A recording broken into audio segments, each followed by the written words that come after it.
Okay, I would say child's pose is a great stretch to open up the hips and get into the lower back, and then it might help alleviate some pain that's going down your leg for sciatica. So I would suggest too that you use a bolster and just kind of prop yourself up to lift up your chest so you don't have to go down so deep. And so just kind of nestle it in between your thighs, spread your thighs nice and wide, whatever's comfortable. And just kind of fold over and lay your head down, extend your arms, and just close your eyes and relax here. You should feel a nice little stretch in the low back and then into the hips. And if this is too much for your knees, you can use a blanket or a towel and roll it up. So it's a cushion between your thighs and the back of your calves. Just put it right back there.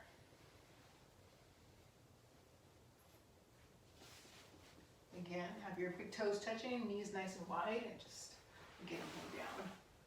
Lay down. That might be alleviating any knee pain you might have, just getting a little space there so it's not quite so tight as compression in your knees.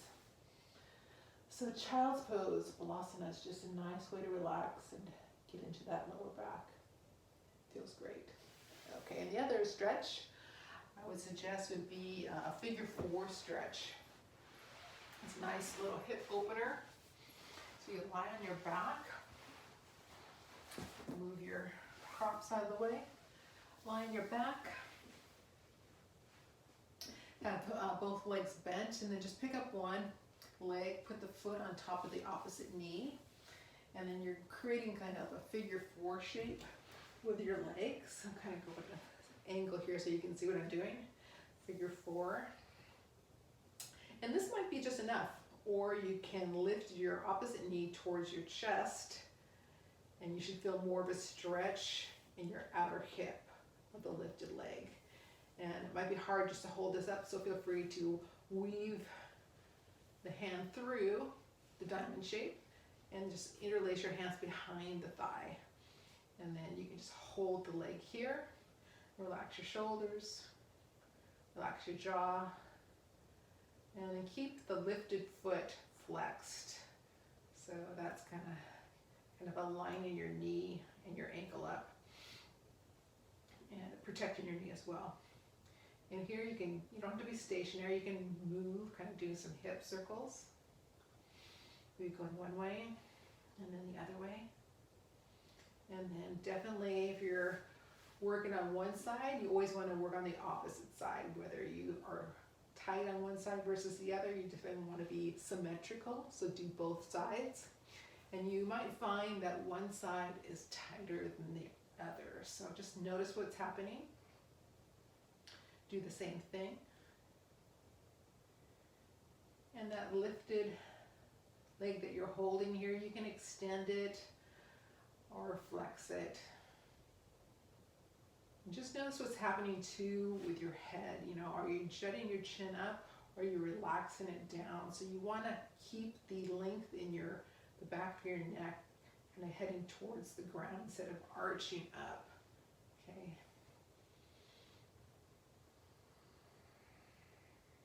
And all the while you're doing this, really breathe. So breathe in through your nose. And breathe out through your nose.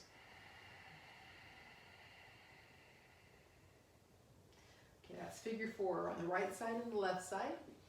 And then you can also do legs up the wall pose. It's really great to relieve lower back tension. So you just bring your legs up together. You might feel like there's a stretch behind the legs in your hamstring. You might feel some shakiness in your core. Depending on how flexible you are in your legs, this might be easy to hold up.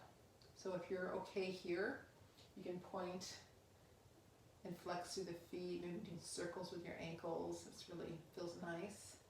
Another thing you can do is grab your bolster, lift up your hips, and place the bolster underneath your hips.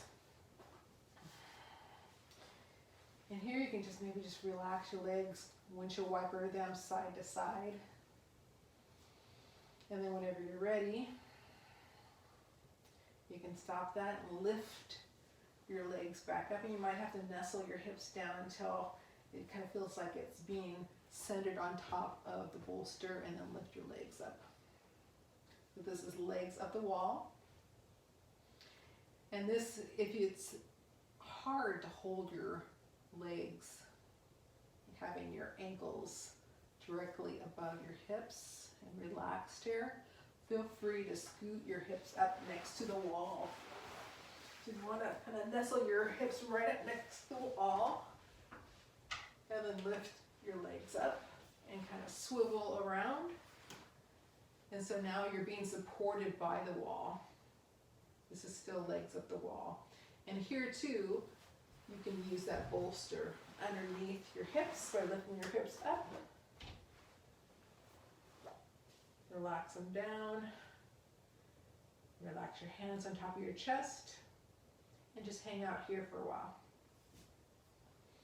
All right, and the last one I would recommend is half lord of the fishes. So half lord of the fishes is another way to get into the hip and the lower back. So you can have one leg extended or bent so that the heel's in towards the opposite glute.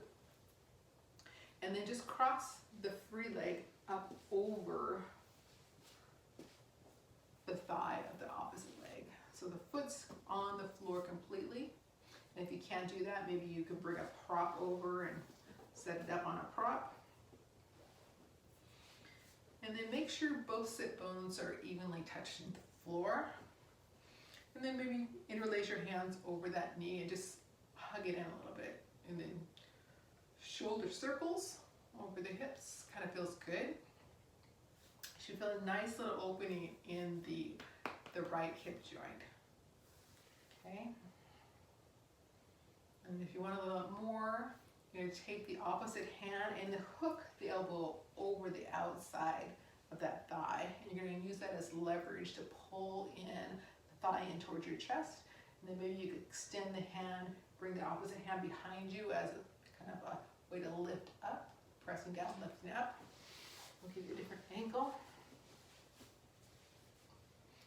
Opposite hand goes behind, elbow over the thigh to lift up, extend, and then twist.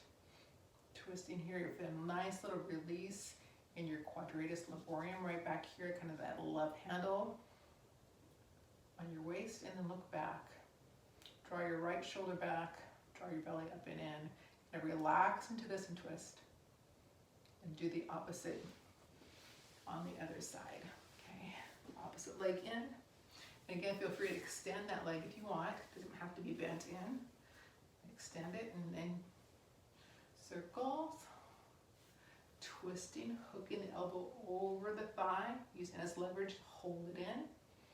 And extend if you want, or just keep it bent. And lift up out of the waist, like sitting nice and tall, and twist and look back. Okay, another angle.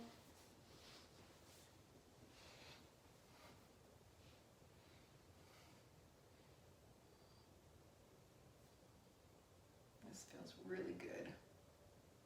Okay, so just word of warning, these are just recommendations. If you have big pain, you have any right away, you might just want to wait to try any of these until that pain kind of subsides. But as kind of a therapeutic way to keep your back from seizing up in the future and just bringing in these stretches, start them later. Yeah, so you might want to work on ice and rest right now and letting that spasm kind of calm down. All right, so I hope you feel better. This is not the way to start the new year. My thoughts are with you. All right, get better soon.